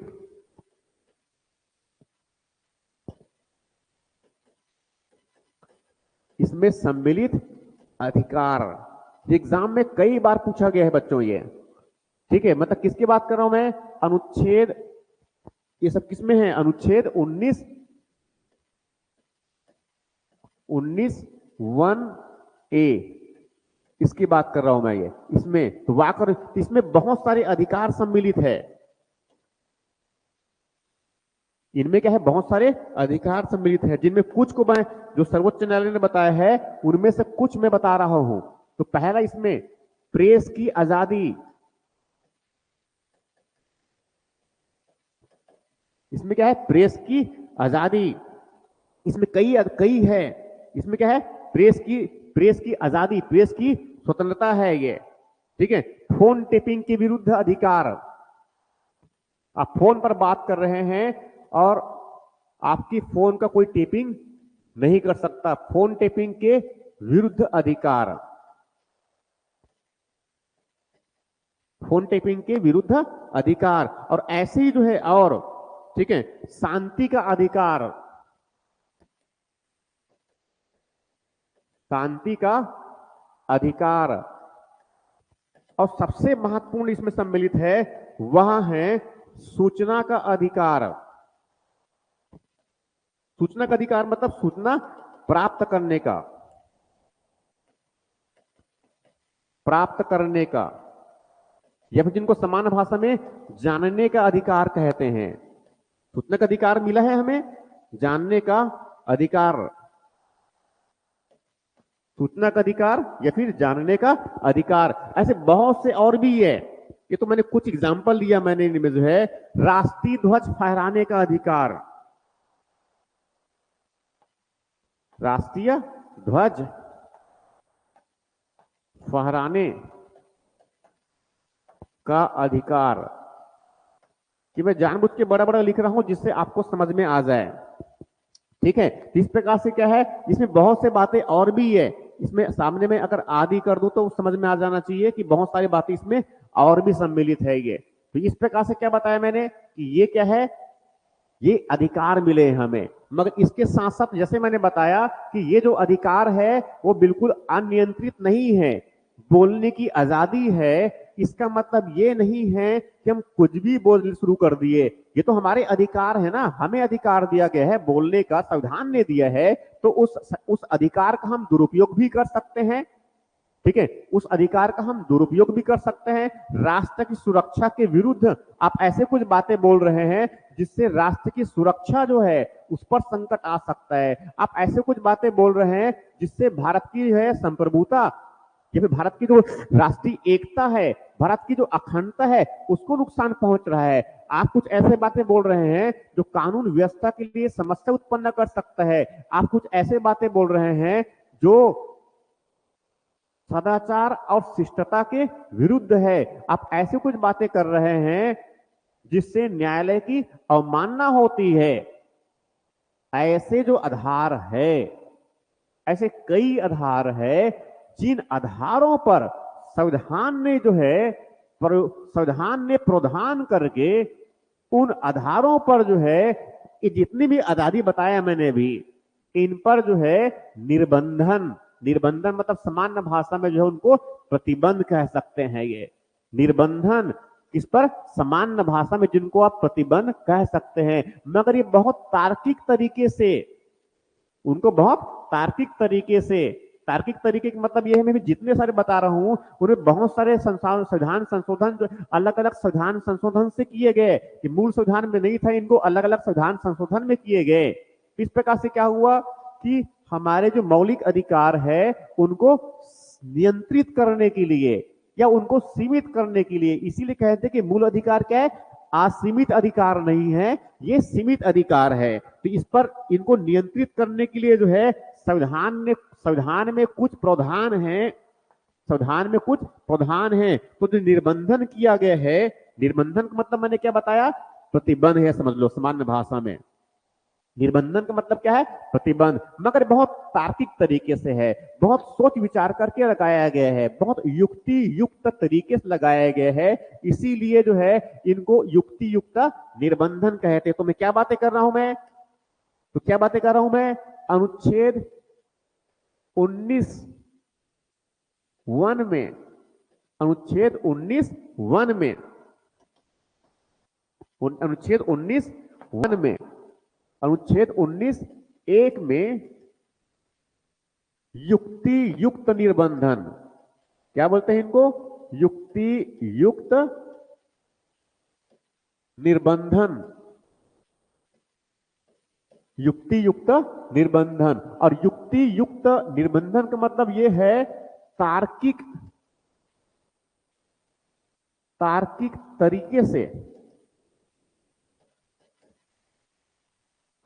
तरीके से नियंत्रण है, तर्कपूर्ण तरीके से, अतार्किक तरीके से नहीं। तो उसमें जो है ऐसे कुछ आधार है जिनमें से मैं कुछ बातों को ले रहा हूं मैं, तो वो किस किस आधार पर हम नियंत्रण स्थापित कर सकते हैं उनकी बातें कर लेता हूं मैं पहले। किन किन बातों पर? ये तो इनमें जो है कुछ बातें हैं, इनमें जो है कुछ आधार है, ठीक है। उनमें कुछ आधार का मतलब ये हुआ जैसे कि मैं कुछ बातें कह रहा हूं इनमें, वहां है उनमें से कुछ बातें कह रहा हूं मैं, जैसे कि जो है इनमें जो है भारत की प्रभुता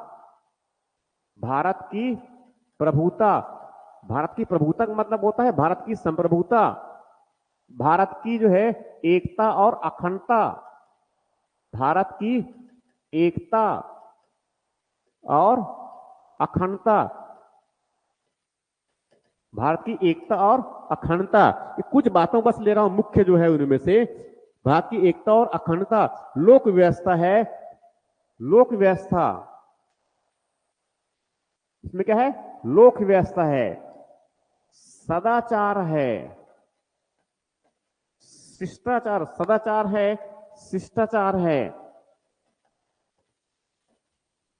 सदाचार है, शिष्टाचार है, न्यायालय की अवमानना, न्यायालय की अवमानना, ऐसे और भी है। कानून व्यवस्था के आधार पर,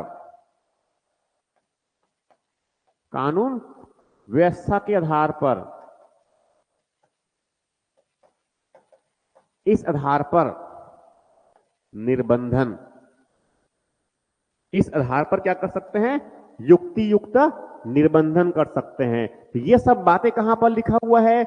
ये सब बातें कहां पर है? अनुच्छेद, ये सब बातें कहां पर है? अनुच्छेद 19 में, अनुच्छेद 19 में ये, ठीक। इस तरह की बातें तो कहां पर है? ये अनुच्छेद 19 में। तो ये सब क्या हो गया? अनुच्छेद 19। अब मैं आगे बढ़ रहा हूं अनुच्छेद 20, मैं आगे बढ़ रहा हूं अनुच्छेद 20, उसके बाद अनुच्छेद 21 और बाकी जो हम आगे करेंगे। ये जो मैं किसकी बात कर रहा हूं? मैं अनुच्छेद 20। तो अनुच्छेद 20 में क्या बताया मैंने? किसमें? अपराधों के लिए, इसको बहुत ऐसे लिखा जाए, अनुच्छेद 20 में जो है अपराधों के लिए दोष सिद्धि के संबंध में, इस संबंध में संरक्षण है। ये अपराधों के लिए दोष सिद्धि के संदर्भ में संरक्षण है ये, ठीक है। तो इसमें पहली बात है, दो तीन बातें हैं इनमें, क्या है? दो तीन बातें हैं। तो ये किनको प्राप्त है? यहां जो है, यहां किनको प्राप्त है? तो किनको प्राप्त, किनको प्राप्त? तो ये किनको प्राप्त है? ये भारत के नागरिकों को प्राप्त है, भारत के नागरिकों को प्राप्त है, नागरिकों को, और साथ में भारत में जो विदेशी रहते हैं दोनों को प्राप्त है। ये क्या है? दोनों को प्राप्त है, ठीक है। ये किसको प्राप्त है? भारत के नागरिक है, कोई विदेशी व्यक्ति है, इन सबको प्राप्त है ये, ठीक है।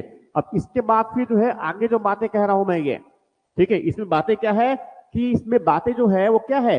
अपराध और दोष सिद्धि से संबंध में जुड़ी हुई है।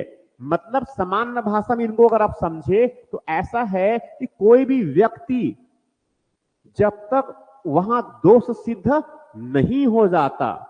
कोई भी व्यक्ति जिनके ऊपर कोई आरोप लगा है, वहां उस समय तक, जब तक वहां दोष सिद्ध नहीं हो जाता, उस पर जो दोषारोपण किया गया है, जब तक वो सिद्ध नहीं हो जाता, उस समय तक उनको अपराधी नहीं माना जाएगा। तो एक व्यक्ति को जो है अपराधी कब माना जाएगा, उस पर कितना दंड देगा, कितना दंड दिया जाएगा, ये उससे संबंधित है ये। ठीक है, तो इसमें क्या है, अब पुलिस से संबंधित जितने मामले आते हैं वो सब क्या होता है, आपराधिक गतिविधियों को ही डील करते हैं। अब जानते हैं ऑलरेडी पुलिस जो है, जिनका संबंध भी है अनुच्छेद अनुच्छेद 20 जो है बहुत इंपॉर्टेंट है। इसे बोलते हैं ना कि उसमें वो पुलिस कस्टडी में बहुत टॉर्चर किया गया। ठीक है, तो टॉर्चर करने का मतलब समझ में आ रहा होगा आपको ये। ठीक है, तो जब तक उसको अपराधी जानबूझकर, ऐसे बहुत सारी बातें इसमें बहुत सारी बातें आती है, तो इसीलिए संविधान के ये जो अनुच्छेद है, ये जब तक जो है दोष सिद्ध ना आ जाए तब तक उनको अपराधी नहीं कहा जाएगा। ये बातें हैं ये। इसमें दो तीन बातें हैं, तीन बातें मुख्य रूप से। पहला, ठीक है, पहली बातें क्या है, कोई व्यक्ति जो है, कोई व्यक्ति जब तक, तब तक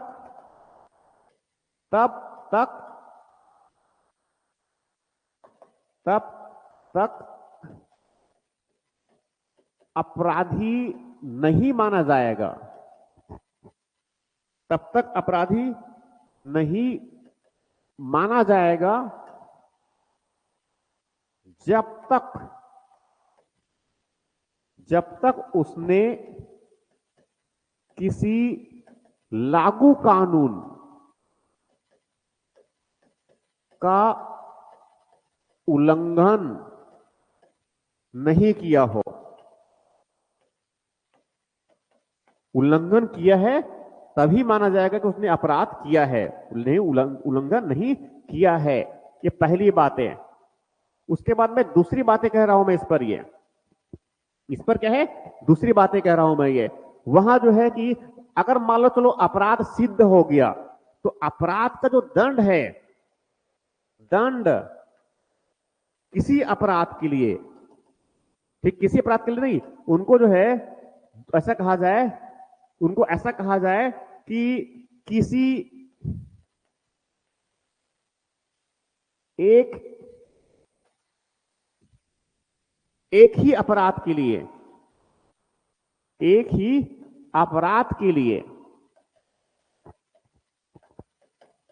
केवल एक बार दंड दिया जाएगा। इसका मतलब यह है कि कोई एक अपराध किए आपने, एक अपराध, तो उसके लिए सजा केवल एक ही आपने नहीं किया, माफ कीजिएगा, ठीक है, मैं एग्जाम्पल दे रहा था। तो कोई भी व्यक्ति जो है, अगर मान लो कोई एक अपराध किया, तो उसके लिए एक ही बार दंड मिलेगा। ऐसा ही नहीं कि उसके लिए 2 बार 3 बार दंड रहे हैं। ठीक है, इस प्रकार से ये क्या हो गया, दूसरी बातें। उसके बाद तीसरी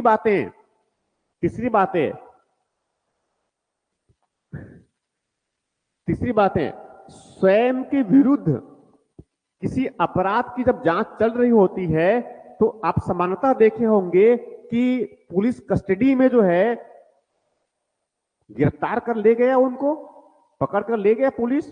ठीक है, उसके बाद क्या करते हैं, पूछताछ करते हैं उनसे। अब पूछताछ के प्रोसेस में हो सकता है मारपीट हो गया, दबाव दिया गया, तो डर के मारे हो सकता है उसने जो है, वो हो सकता है सही भी ना हो और हो सकता है सही भी हो, मगर उनको डरा धमका करके जो है क्या है, हम वहां से जो बातें हैं वो जानने का प्रयास करते हैं। ठीक है, तो इस प्रकार से जब गतिविधियां होती है, मतलब क्या कर रहा है, वो स्वयं के विरुद्ध क्या कर रहा है, वो गवाही दे रहा है। वो स्वयं के विरुद्ध क्या है, साक्ष्य प्रस्तुत कर रहा है। इसका मतलब यह है कि स्वयं के विरुद्ध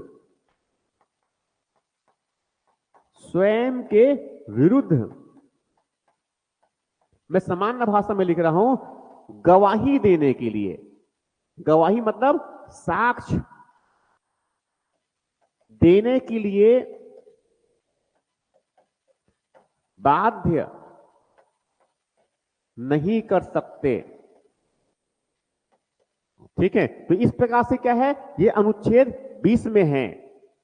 इस प्रकार से क्या है, ये अनुच्छेद 20 में। तो आज मैंने जो है अनुच्छेद 16, 17, 18, 19 और ये 20 यहां तक बता दिया। इनको अच्छे से जो है एक बार नोट डाउन कर लेंगे, ये पीडीएफ में आपको ग्रुप में भेज दूंगा। और इनके साथ फिर हम कल जब बात करेंगे तो वहां बात करेंगे अनुच्छेद 21 से आगे, मतलब अनुच्छेद 21 और उससे आगे। ठीक है, और इनको बहुत अच्छे से तैयार कर लीजिए, क्योंकि आपके एग्जाम में जो है ये 100%, क्योंकि पुलिस से जुड़ी हुई सब मामला है, यहां से प्रश्न पूछे जाते हैं और निश्चित रूप से पूछे जाएंगे, निश्चित रूप से पूछे जाएंगे। तो इनको तो बिल्कुल याद कर लीजिए, और जहां पर भी समझ में नहीं आ रहा हो उनको फिर से पूछ सकते हैं मुझसे, ये फिर से पूछ सकते हैं। और आप जिस किताब को पढ़ रहे हैं उस किताब को बार बार रिवीजन कीजिए। मैं साथ में और भी कुछ पीडीएफ भेजूंगा, उनको भी रिवीजन कीजिए। और जो क्वेश्चन जो टेस्ट पेपर के लिए भेजा था मैंने, ठीक है, उसका उत्तर भी मिल गया होगा मेरे ख्याल से आप लोगों को वो। ठीक है, तो उससे मिलाकर के जो है एक बार मुझे रिप्लाई करेंगे, मैं उस जिस ग्रुप में आप है कितना नंबर आया है, या तो मुझे पर्सनल रिप्लाई कर देंगे। ठीक है, आपने सॉल्व किया तो कितने नंबर आया है, और सॉल्व अगर नहीं भी किए होंगे तो आप सॉल्व कीजिए उनको। वो टेस्ट बहुत इंपॉर्टेंट है आपके लिए, उसी सब की प्रैक्टिस होगा वो।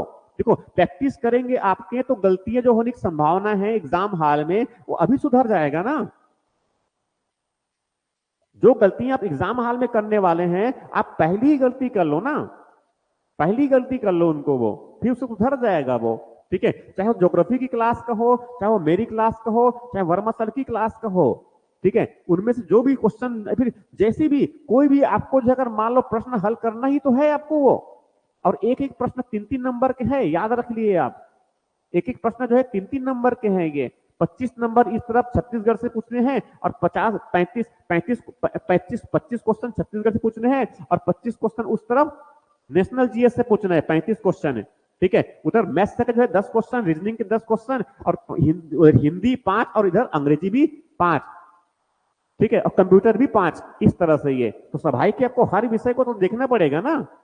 ठीक है, हर विषय को देखना पड़ेगा। तो अभी जो है हम इस तरफ जीएस पढ़ रहे हैं, तो उसमें से जो है उनको तैयार करते रहिए। तैयार करने के लिए एक्चुअल में आपको जो है जो किताब को पढ़ रहे हो उनको बहुत अच्छे से पढ़िए, और पढ़ने के लिए अच्छी किताब यूज कीजिए। सबसे इंपॉर्टेंट तो वो पढ़ने के लिए अच्छी किताब यूज कीजिए, जिसमें आपको सही सही, तो सही किताब में लगभग सही दिया ही होता है, मगर फिर भी आपको उतनी आपकी जो आवश्यकता है उनको पूरा कर सके। मगर ये बात भी ध्यान रखिए, ये कोई छोटा एग्जाम नहीं है, एसआई की एग्जाम भी कोई छोटा एग्जाम नहीं है। हाँ, मगर इसके प्रश्न थोड़ा सा अगर मेहनत कर ले तो बन जाते हैं, क्योंकि इसी एग्जाम क्लियर करके जो है अगर एसआई बन जाते हैं तो आप रिटायरमेंट के पहले तक डीएसपी तो बन ही जाएंगे।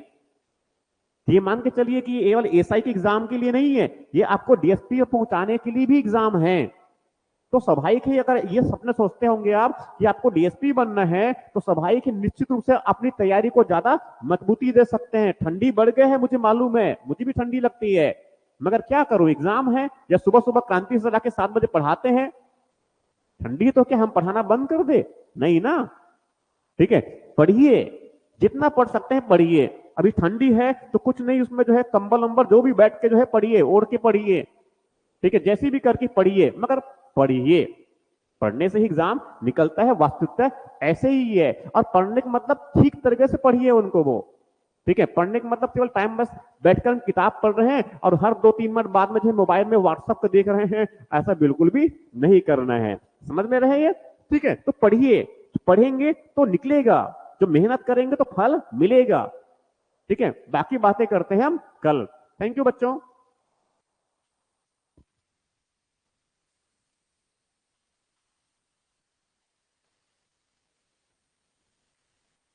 Thank you Prakash.